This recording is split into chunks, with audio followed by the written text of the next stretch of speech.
বাংলাদেশে এই যে স্বৈরাচারী সরকার তার 3টা টার্ম ভোট দেয়নি, ভোটকে লুট করেছে, আমাদের ভোট দান থেকে আমাদেরকে বিরত রেখেছে, দিনের ভোট রাতে করেছে এবং প্রতি বছর মানে প্রতি নির্বাচনী বছর ভোটের নামে 8-9 হাজার কোটি টাকা ব্যয় করে একটা ভোটের আয়োজন করতে 8-9 হাজার কোটি টাকা লাগে। বাংলাদেশ ব্যাংকের গভর্নর গত কয়েকদিন আগে বললেন যে আমাদের যে রিজার্ভ আছে, আমাদের যারা প্রবাসী যারা রেমিটেন্স যোদ্ধা যারা আছে তারা তো প্রচুর ডলার পাঠাচ্ছে না। এই ডলার পাঠালে কি হবে? ডলার পুরো থাকলে তো ডলার পাঠায় লাভ নেই। রেখে গেল যেই রিজার্ভ, তারপরে অনেক ডলার আসছে, হাজার হাজার ডলার আসছে, সেই ডলার আবার হাসিনার লুটপাট করা প্রজেক্টের ঋণ শোধ করতে করতে আবার সেই ফুটা হয়ে গেল। এখন আমাদের রিজার্ভ এখন সাফিসিয়েন্ট নেই, এটাই অর্থমন্ত্রী বলছে, এটাই অর্থমন্ত্রী তো অর্থ উপদেষ্টা, এবং এটাই বাংলাদেশ ব্যাংকের গভর্নর বলেছেন যে আমাদের কাছে এখন যা রিজার্ভ আছে এটা এনাফ না, এটা পর্যাপ্ত না। কারণ ওই লুটের টাকা ঋণ শোধ করতে হয় এখন প্রতিদিন, ভবিষ্যতে সরকারকে তাই করতে হবে। আজকের পত্রিকায় খবর এসেছে, অর্থ উপদেষ্টা বলেছেন আগামী ফেব্রুয়ারি নাগাদ লুটের কিছু টাকা ফেরত আনা সম্ভব হবে। এখন এটা তো গেল লুটপাট, এটা তো গেল ভোট লুটপাট। মানুষ যে মেরেছে 134 জন শিশুকে হত্যা করেছে যে দলটি, 2000-এর মতো মানুষ মেরেছে মাত্র 36 দিনে, 24 সালে শুরু। আর গত 15 বছরে হাজার হাজার মানুষ মেরেছে, গুম করেছে, খুন করেছে, 20,000-এর মতো মানুষকে পঙ্গু করেছে। আমি নিজে তারেক রহমান সাহেবের প্রতিনিধি হিসেবে আমি চক্ষু বিজ্ঞান ইনস্টিটিউটে হাসপাতালে গেলাম, সেখানে 41 জন মানুষের সাথে আমার দেখা হয়েছে, কথা হয়েছে, যাদের কারো এক চোখ নাই, কারো 2 চোখ নাই, এর মধ্যে কোরআনে হাফেজও আমি পেয়েছি।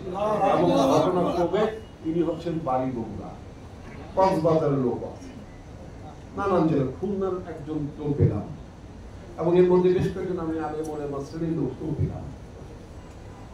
এত মানুষের অঙ্গহানি করলেন, এত মানুষকে আপনি খুন করলেন, আয়নার ঘর বানালেন, এটার একটা ফয়সালা হওয়া উচিত না?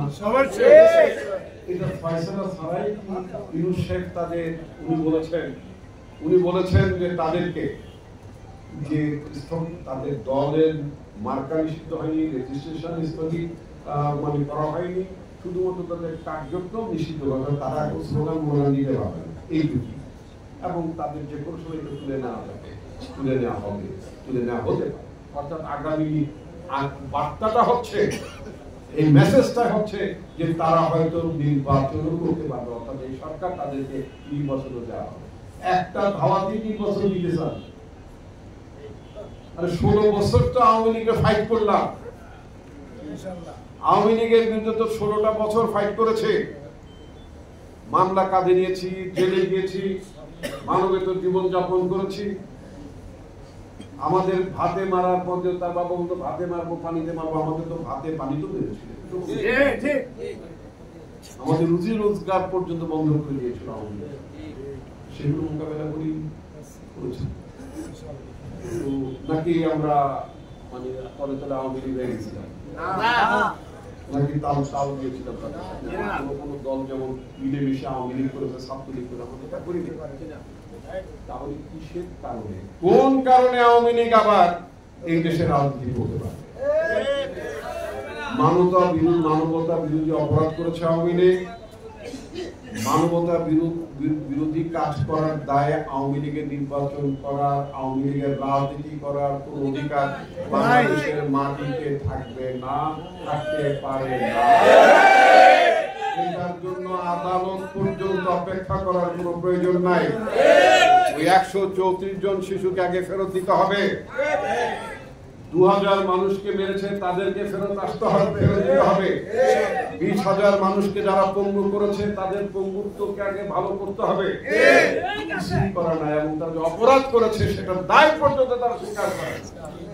তাদের মধ্যে কোনো পাপ বোধ নাই, তাদের মধ্যে কোনো গুনাহ বোধ নাই। তাদের মধ্যে কোনো অপরাধ